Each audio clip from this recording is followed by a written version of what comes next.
Hello, everyone out there. I am so excited. I hope that you're all enjoying this today. I am very excited for everyone to be here. So please, as you join us, please drop in your name, say hello, check in where you're coming from. I see we've already got San Antonio visiting us today. And today we're going to be talking about how to self-edit your nonfiction book, because this is a little bit of a different emphasis, and we really want to make sure that people are getting all of that as we go through it. And it's to give you behind the scenes access to what an editor does. So you're self-editing so that you can have better communication with your editor and get a better return on your investment. And today we're going to learn all about how you can publish, engage your audience, and become that best-selling expert that we're all trying to do out there. So please stick around. There's 10 key steps that we look at in the nonfiction here. So again, we're going to be covering all that. So stick around for the entire one. We're going to go through all 10 steps, the key elements of nonfiction. So as you're dropping in, hello to everyone from Indiana and Southern California, Adam from Oregon, Boston. So again, just let me know that you can hear everything, that it's all coming through great. And we'll just let everyone pop in there. I'm going to give it a few more seconds as we wander in and see how it's going, and keep going on out there. So again, now we're really just flooding in. This is exciting. So everyone from Warwickshire, South Pasadena, Florida. I didn't even know we had a Pasadena in Florida. How exciting. New Orleans, Sydney, Australia. Wow, good job. We have Boston, Oregon, California. So again, just drop in your name. I do want to remind you that this is a live video. So again, I'm here to answer your questions. You are welcome to put those into the chat at any time, and I will do my best to come back to them and answer them as we go through. But you don't have to wait to the very end. It is very interactive. Even though it's this one-way video situation, we do want to make sure that we have that. So we're going to talk about how to self-edit your nonfiction book. Keep dropping in here. We've got British Columbia, great. And just tell us what you're looking for, any questions that you have, and we'll go through those. So with that in mind, let me get over here. And I'm going to blow up my screen so that we can all get started on how to self-edit your nonfiction book. Let me see here. Excellent. So there are 10 key elements for a nonfiction book, and we're going to go through those today, all 10 elements, and we do have a lot to cover. I am a fast talker. For those who've seen me here before, you do know that I can go fast, in fact, a little too fast sometimes. I'm an ex-auctioneer, so again, love to do this. So today we're going to learn how you can edit like a pro so that you can engage your readers to take action. You're going to make sure that you can publish your nonfiction book confidently and professionally as you should. And then, of course, become a best-selling expert. That is why we're self-editing. That is why we're learning this. That is why we're covering the 10 essential key elements of nonfiction, which are these here. We're going to go through every single one here, all 10 of those, and we're going to start with the introduction. So introductions are basically getting yourself familiar with your you and your life and what makes you an expert, why you wrote this book, and what qualifies you to write this book. So we're going to go deep into each of these 10 areas as we do that, and a brief author intro builds all kinds of trust there. So, but first, before we go through all those 10 elements, which we're going to go in depth, I do want to introduce some very important questions. And the questions are essential. So when you're doing nonfiction, it's really, why is this self-editing important? And we're going to go through each of these, and we're covering all the questions of why and how. How do you edit nonfiction like a professional? What is it that's different? What do editors do? And how can you master this skill, or at least get more familiar with it so that you can better improve your editing and your writing? We want to discuss, where are you in the editing process? Because this is super important when you are deciding what to do and how to do it. And, it's not always linear, but you want to make sure that you're not doing too much in the wrong areas, because it really may be necessary or unnecessary at different times. And then what type of editing do you need? Need is much different from what you may want. And we want to make sure that you're getting exactly what you need or more, but never less. And then when should you stop self-editing? Some people get caught into the editing. They just don't know when to stop. So we want to make sure that we're doing that. And again, I encourage you to drop in your own questions as we go. Subscribe to the YouTube channel here so that you get all the updates. We have another series coming up next week. So who can you trust for help? We're going to tell you all the key elements that you need to ask the editor that you're considering so that you get the best editing help that you can. So just subscribe and learn more on YouTube as we go along. So why is self-editing your nonfiction so important? Well, it's going to be looking at, especially from a nonfiction standard, what is your purpose? Why have you written this book? And are you fulfilling those goals? You really need to have a purpose. And as we go through these, we're going to go through the 10. And I really want you to stick around because the last one really adjusts onto this purpose of how you can engage your audience and your readers so that you have an interaction with them and it really makes you the bestseller that you want to be. So it's all about telling your story in the right way. With nonfiction, it's either motivation, education, or inspiration normally. And again, it can be a little entertaining, but we want to make sure that you're touching on those key points and doing it in the way that you've planned. It's also about establishing your credibility and fulfilling a life goal there of becoming that bestseller. You want to make sure that you become published and you sell books or other services as we go along. So what does the professional editor do in all of this? They're clarifying your voice. They're checking all of your presentation from the style and the syntax. But overall, what we're talking about today is your structural or developmental edit. And that is making sure that all of the essentials are there. And again, we're going to go back to those 10 essential key elements for nonfiction.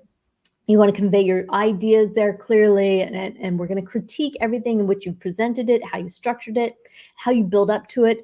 And we're going to be very honest and give you some feedback there. That's the best part. So we can teach you all of that except for maybe the honest feedback, because you really do need neutralize on that sense. But for the self-editing, we'll give you the questions to ask yourself so that you can more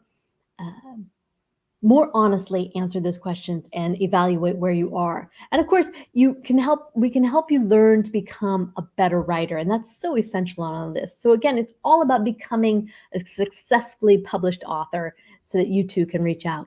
So how can you edit your nonfiction like a professional? Well, we're going to go through the 10 key elements, as I mentioned, starting with the introductions and working our own way down. But before we do that, we need to find out, where are you in the editing process? You know, determining where you are in the editing journey, there's a lot of different stages, and the stages are pretty set in stone, but you may flow in and out of different phases as you're doing this. So the first part is the structural, developmental, content type of editing that is the organization. It's when you're really doing your outline, you're plotting it all out, and you need to know what you're looking at. And this is the developmental phase, and this is what we're talking about today. When you have gone beyond that and you're just shining and revising and making sure that it's clear and it flows, and that's on a line by line stage, then you're going into the revisions phase, which would be your line editing. And then of course, your last edit, the very last edit that you do before you go into formatting, is your copy editing phase. And again, there are a lot of tools out there that you can use, so make sure that you use those at the right time to achieve what you need there. And then people always ask about proofreading. Well, proofreading is actually the final proof that you go through after you put your book into the formatting to make sure that nothing got messed up there, and you get that last neutral set of eyes to look through and see if there's any possible mistakes. Because we are human here, we want to be honest about that. So again, more people popping in here. Glad to see you. Welcome as we go. So we do have a book on this. I have the handout here at the top of YouTube. You can see the click there. You can click on our website and download the handout, and it does have the link here that you can get this free ebook. It's in depth. It has a lot more for fiction also in here, but it definitely does cover everything for nonfiction. So please enjoy that. And moving on to our next question is, what level of editing do you need? But we know where we are, what we're doing. So, what does that mean in terms of the levels of editing? So, you need to compare each of these stages and determine what's necessary based upon what you're doing. And what we're doing there is we're looking at the developmental and structural editing. So, you're looking more at the high level content. That's the developmental, structural, substantive content editing. And with fiction editing, or sorry, with nonfiction editing, I want to say, at First Editing, we actually offer something a little bit in between the book coaching that we offer and the normal standard content editing. We have something called an executive book edit, and that's when you really want more hands-on help with some of the corrections. And that means that we go in, we can correct it and do a little bit of rewrites, 10, 20% there, if it's needed, only if it's needed. It's not ghostwriting services, but again, take a look at that and clearly communicate once you've done your self-editing what you need to your editor, and they'll be able to tell you what they provide. Some people do, some people don't. The next level, of course, is line editing. After you've done all of this harsh reevaluating and structurally putting it together and developing it out, making sure that you're on purpose and strategic in your writing, then you're going to review it line by line. And those are line editors who are specialists in that particular type of editing. And lastly, the copy editing, which is the editing before you go into formatting. So the development of book coaches is something that we're going to be looking at today. The reason why we're talking about this is because I am speaking to you as a book coach, which are vetted book coaches who review in depth your proposal, your ideas, how you've structured it, how you're presenting it. And we're going to make sure that all of this presentation stays on purpose as a nonfiction book. So this is the view that we're looking at today. This is how we're approaching it, not from the copy edit or the line edit, and even not the standard content edit, but from a much higher developmental structural edit today. And that's where we're approaching this. So I do think it's important for you to know where we have that. Let's see here. So now, as we go along here, sorry. So the vetted book coaches is what we're talking about today. And again, you can find out more about that on our website. So nonfiction line editors, when you get recommended to get a minimum edit approved, the standard there is a line edit or higher. So they're looking at the style, how you're presenting your work. And it's just important for you to know the different levels and the different type of editors so that you have a more clear understanding of what you're going to get from your editor, and you can also communicate more clearly what you need. So again, all of this is here on the handout, so make sure you click on that and get that going. So the line editors are going to look at the level of readability, make sure that it's comprehensive, it's cohesive, that it flows very well. And of course, there's line editing for all different types, all different divisions of writing. And so you have academic, scientific, nonfiction, and fiction. We won't be talking at all about fiction today, but quite often there is some research that label themselves as nonfiction. But nonfiction today, what we're focusing on is the motivational, inspirational, educational types of works. If it's historical in that, it will be considered nonfiction. The only time we would slide it over into fiction is if it's a narrative and you might do a story edit, but it still would stay in the nonfiction editor. And you do want to have somebody who specializes in your genre so that they can help you more clearly there. All right, it looks like we're getting some. Okay, we're going to get to your question here as we go. So let me move along. Oops, daisy. All right. So professional copy editors are trained copy editors, and they're doing that final technical review, as I mentioned. So, and again, you're looking at technical copy editing when we're doing either research and or nonfiction. So copy editing is the final one. And as I mentioned, it's not a linear progression. It can be quite a circular cha-cha, 2 steps forward, 1 step back, whichever you like. And so just be aware that your editor will help you determine where you are and what needs to be done at that time. But by understanding the process, you can better determine what you need to do yourself before you get to that point. Of course, the proofread is after the formatting. So when should you start with the editor? Because we're talking about self-editing right now. When would you switch over to an editor? Well, if you fully outline the manuscript and you're done, you've done all of this and you're ready to go. If you feel like stopping, that's okay too. If you've completed your self-editing, you think, I don't know what else to do, you can definitely do it at that point. If you just had enough, we're one of the few companies out there that we will do it for you at that point. We can take over and do the best we can, and always, always, always, always have your work edited before you publish or distribute. I cannot express this enough. It's just your reputation on the line. It is your career, it is your first impression, and you only get one, because there are millions of people out there right now who are writing as we speak, and they're all competing for the publishers and the agents out there in the houses, the publishing houses, to get published. So again, be careful there. So who can you trust? I wanted to give you this list. Of course, we're glad to help you at First Editing, but if you're looking at other editors out there, we're not always the best fit. You need to find somebody that is really the best one for you, and it is a matchmaking organization. So again, make sure that you find an editor, and I'm going to give you a list here of what you need to demand from your editors. So who can you trust? It's not going to be your mom or your best friend, because they're going to say, it's lovely, darling, and it's not. It's just not what you need. You need some neutral professional feedback there. It's not going to come from your teacher, your colleague, who have other jobs, who have other work to do, and are not paid to provide the professional feedback that you need. And you're only going to get trustworthy feedback and work from those who are experienced, trained, vetted professionals. Now, I know you can go out there and you can shop online.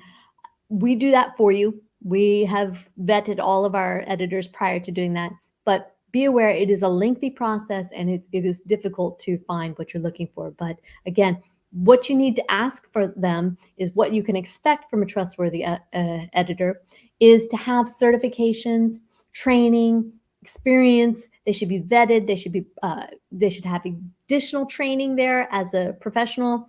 They should be able to show you their work. I highly recommend that you try before you buy. And when I say that, I mean get a free editing sample from them so that you can see how they communicate, what they focus on.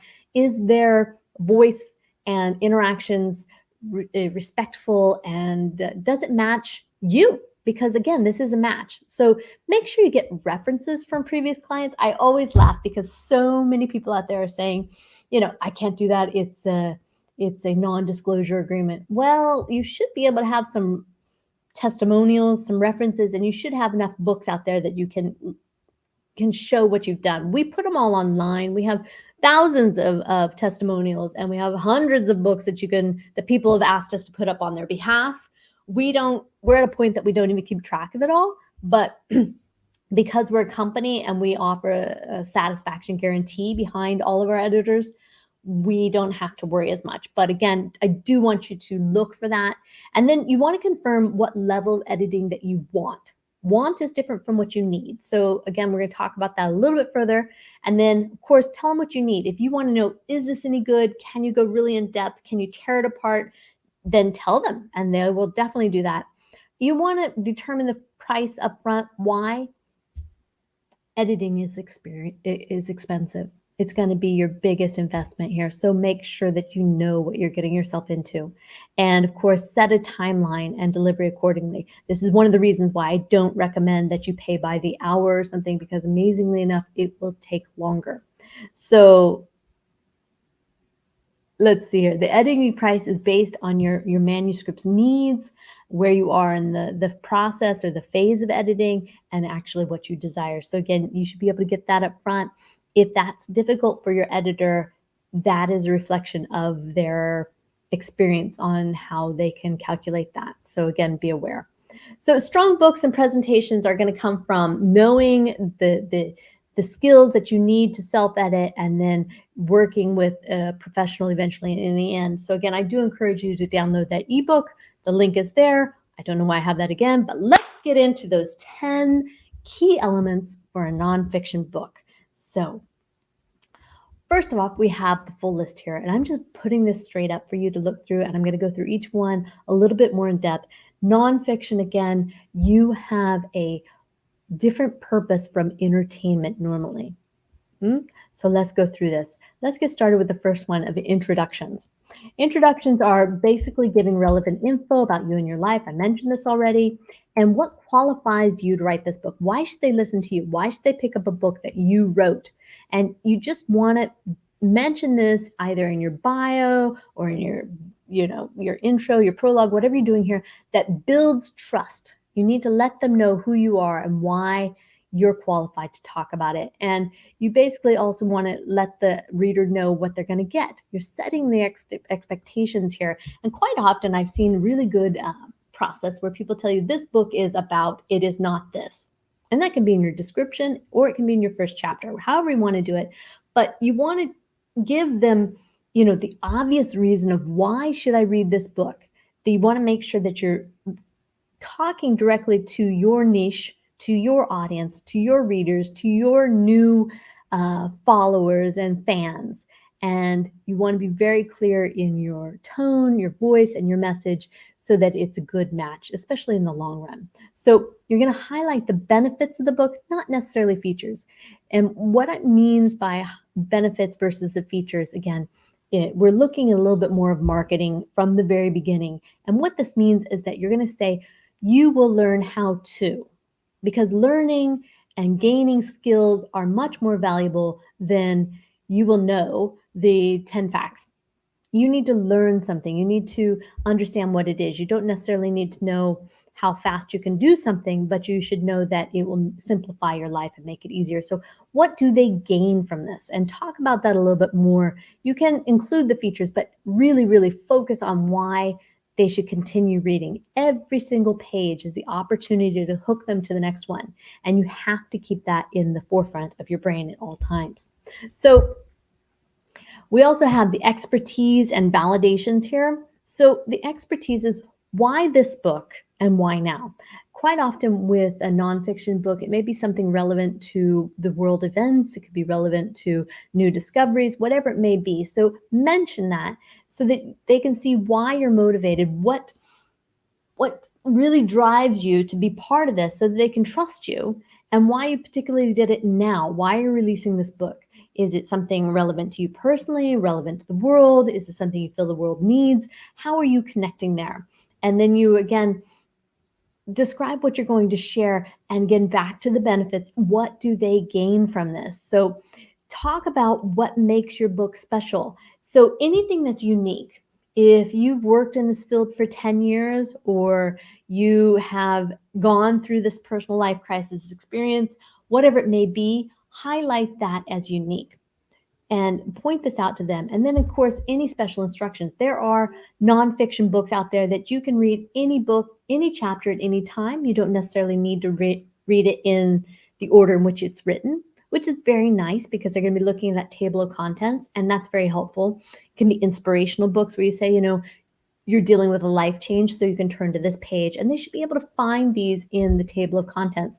So that's just one example of many, but any special instructions from beginning to end, make sure that you write it out very clearly and very forthright on what you want them to do or not do. And remember to focus on your exclusiveness and your expertise, the insights that you're sharing with them. So the third part here is you're looking at the presentation and the structural review. As editors, I want to point this out that we're looking at your presentation and structural review. So that's why I'm talking about this now, so that you start to review from the same points. We're always going to start with that table of contents. And, as we've spoken, those of you who've joined me on my other videos here, we've talked about having every scene highlighted and separated and named. We're doing that same thing. You need to have every section of your book outlined, and that should easily show up in your table of contents. With nonfiction, it's really a selling point in the table of contents. You might want to leave some mystery in there, but more than likely you want to hook them through what they're going to gain from reading the books. And the easiest section is that table of contents. So give them a sneak peek about what you're going to reveal and maybe what kind of adventure they're going to take on with you in this book. And then, of course, the value of all of this, the marketing is in that table of contents. It speaks for itself. As an editor, we're looking at your organization. Does it make sense before we have read the whole book? And this is why working with an editor is absolutely necessary. You have to do the self-editing, but unfortunately, you already know how it ends. With an editor, it's fresh eyes, professional eyes who come in and they're looking at it from beginning to end. Okay, what do I think is going to happen here? What have they told me? What blurb did they share with me? And is the organization and the presentation following up with the promises I think that I've been given? So then we're also looking at this being systematic in terms of you need to have a strategy. With a nonfiction book, quite often, you want them to do something. You want them to become one of your raving fans. You want them to trust you as an authority. You want them to share your writing with others. You may want them to become a client, to go to your website, to download a book. You may want to capture their emails in some way. So these are all systematic, and you're leading them down through that funnel for those of you who are familiar with marketing.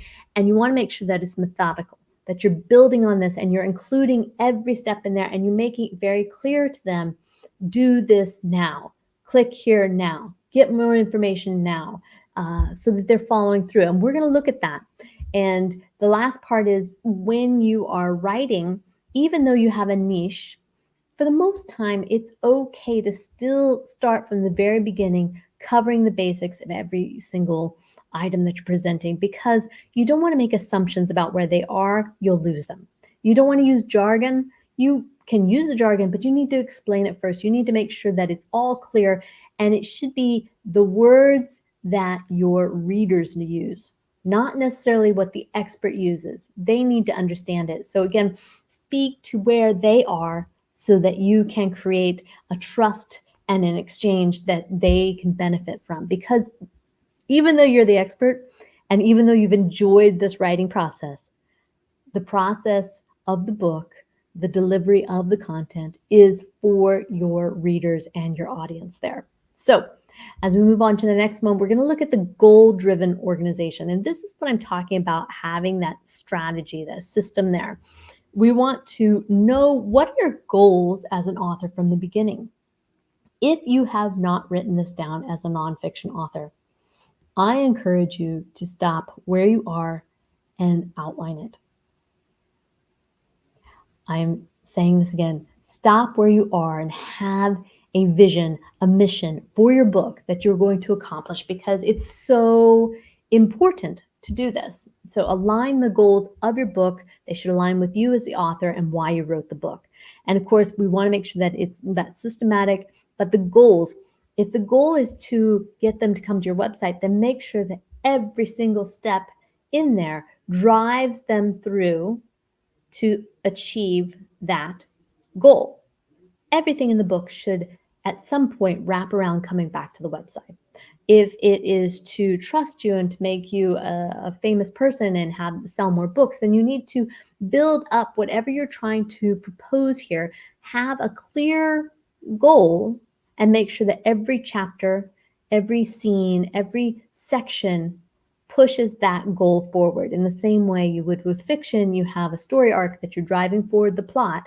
Your plot here is your strategic goal as the author. So you want to stay pointed here on if it's motivational, inspirational, educational work that you're providing there. So why do we talk about this? Because it's all about audience engagement and developing this audience for your own benefit in the future. That's why we write nonfiction. So the audience engagement, if you want to educate them about, I see that we've got quite a few religion and Christian writers here in the group, then you want to make sure that you know what action you want them to take. What are you trying to convey? What question are you fulfilling, or how are you adding to the discussion out there? So you want to speak directly to the niche and to their desire. Who are your people? Who is the audience which you are achieving? Which author are you most similar to? And are your books delivering in the same way that other author does? So we want to make sure that you want to attract the right audience, and you want to make sure that you're creating a strong delivery and it incites all the engagement out there. So again, watching it as we go and making sure that it does exactly what we want. And of course, delivering on these strong CTAs, the call to actions. What do you want them to do? What is the purpose? Are you staying on purpose, on task with your strategy from beginning to end? Because when we get to number 10, this is really where we put where we really put it all into play, and it's the most important part. So as you're doing this, you're going to be writing as an author, and we say this again and again, especially with fiction writers, but here we want to talk about show, don't tell. And what this means is we definitely do want you to tell a story. In fact, we want to have lots of small stories within there. And so we are getting into nonfiction, and even though it is a nonfiction book, it should be using narrative, using storytelling, because humans love stories. And you want to support your statements, your theories in whatever way by using memorable short stories, analogies, whatever it takes to get your message across. Of course, you want to make sure it's appropriate. And why I mention this is that do not take quotes out of context and then try to use them to your own benefit because they were said by somebody famous. Somebody will come up and point this out, and it will not be to your benefit. So again, make sure that whenever you're making the quote, that it's used in the context in which it was intended, and that it's appropriate to the message that you're attempting to convey. So use narratives and use short stories and analogies to make your point, support them. Tell them what you're going to say, tell them a story, tell them what you told them. Keep following that up as you go through them. So identify all the areas in which you show what and you don't tell. Where are you using this effectively? Mark this. Give yourself a pat on the back. Say, I did that really well. And then look at the other areas and say, well, could I do it here? Could I do it there? Could I add another story? Could I add another? Sometimes graphics also tell a story. That's a very good way to include it. I love cartoons, other memes. These all convey a story. So show them rather than tell them how to can convey themselves. I guess I should have put in something here to show instead of tell. How funny. Because people love stories. So content and delivery methods here. How are you going to convey this, making sure that your content and your delivery methods are appropriate? So again, staying with the clear, logical, and we always want to make it easy. Stay away from the jargon, stay away from overcomplication, stay away from being too much an expert, but rather being a friendly person that's approachable for them to learn from and trust. So we want to make sure that you're matching the expectations from the very beginning, that you are advertising and approaching the audience that you want. You know what that niche promises and delivers, from the word count to how it's presented, the book cover, whatever it may be, and that you're matching that author's or that reader's expectation. Because if you've set it up to mimic another author or another type of book, and it should do that, they want to have these subconscious desires met. So make sure that you're following through on that. And this is by matching the genre. And of course, we talk about the blurb. You should present a blurb with your book for editing to your author. And this is basically your promise to them. We have some videos on that, and we have more videos coming up. So check that out on our YouTube channel. Make sure you subscribe there. And of course, if you have any questions, email me or editors@firstediting.com, and we'll get back to you. Or you can jump on our website. So as an editor, of course, our job is to look at your references and resources. And this does take time to learn how to do this correctly, but it is an important skill. So if you're going to be prolific in your writing, you need to start learning it and start mastering it. So the references and resources are making sure that, again, as I mentioned, that they're appropriate, and that they are correct. And this includes your footnotes, your endnotes, your bibliography, your citations, your references, whatever it may be. There are style guides for these. Make sure that you're doing it appropriately. And if you're struggling with this, and that's fine, if you're struggling with this, let your editor know so that they can correct that and be highly aware of what you need. Ask them any questions. You can't know it all at the beginning, but again, you will get better. But become aware of what you're good at, become aware of where your challenges lie so that you will become a better reader, a better writer, and of course, a better self-editor. And of course, we want to include quotations. It's very important in nonfiction. It's fantastic. People really love that. So make sure those are done correctly, and always follow up professionally in everything you're doing. If you don't know how, find somebody who does and get the help you need. So the support material that we have out there also is very important. So this is, where you're saying, come to my website, you can find more information about this here. You come to my website, you can download a free ebook about that here. Come to my website and you can download this form to use. Call me and I'll show you how to do this. Make an appointment and I'll give you a free consultation. These kind of things are support materials, call to actions. Make sure that you're using them there. Make sure that you're including the link, especially when you're doing ebooks. It's very easy. And make sure that the links remain active at all times or redirect.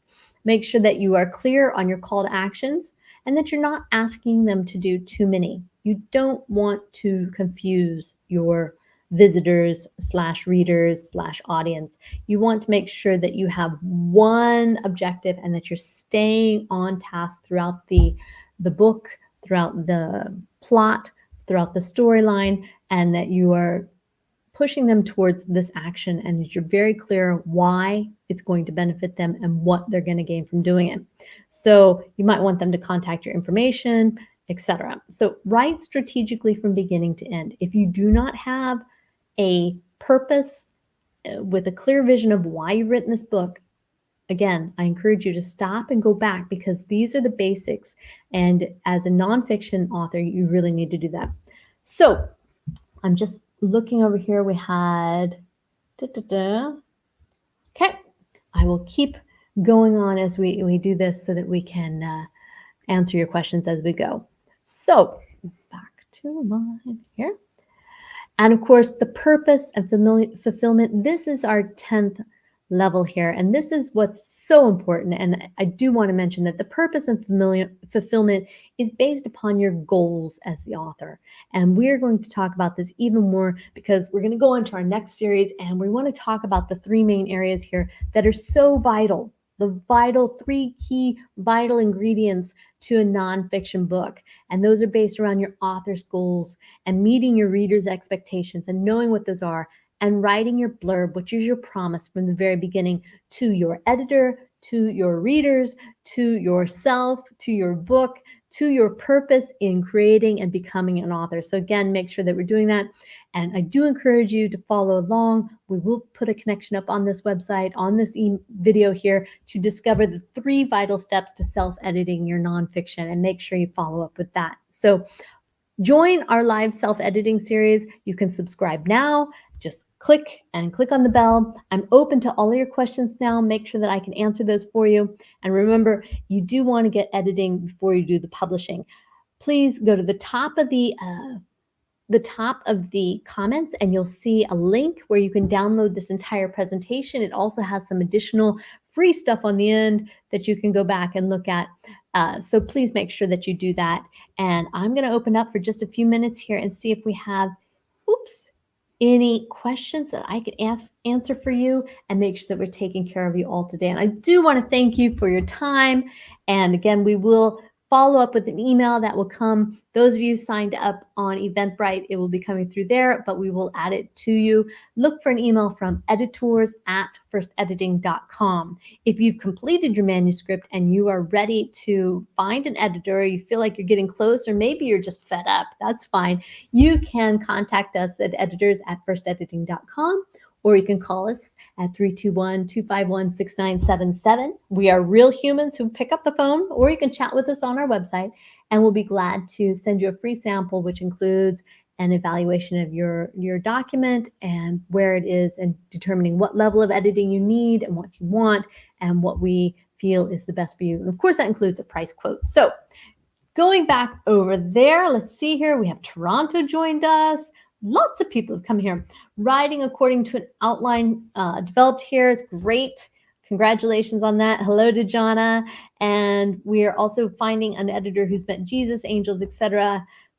Would have expertise in inspirational books. Yes, of course, we have all kinds of all of our Christian editing to our spiritual editing and religious. Just let us know. It's best for us to see your document. And again, a free sample shows you how they communicate. But if you want more information, of course, we'll do the best we can to match. But if not, just refer to that list of what makes an editor trustworthy and follow that as you go along. So I do appreciate you coming in here today. Any other questions on nonfiction editing? That would be great. Otherwise, we have a fantastic program coming up with Plotter, and we'll be looking at how you plot your whole storyline through there and using some online tools. So again, I hope this has been beneficial today and that you have benefited from all of this information and following the 10 key elements for nonfiction editing. If you have any further questions, please be sure to send them my way. I'm just going to go through here because I know we have a little delay. Another option to the download question page. I write for children, both fiction and nonfiction. Okay.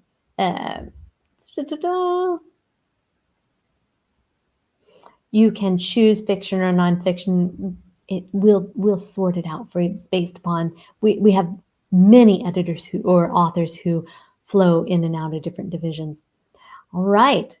Well, again, how much does editing cost? Editing is based upon the level of editing needed, what you want, the size of your document, and how much intensity it's going to be based upon what you need and what we recommend. But again, we do offer firm price quotes out there, and I do encourage you to do that. Everyone, thank you for joining me today. It was my pleasure. I look forward to meeting you again. Please keep in touch. Drop us a message. Visit us at www.firstediting.com.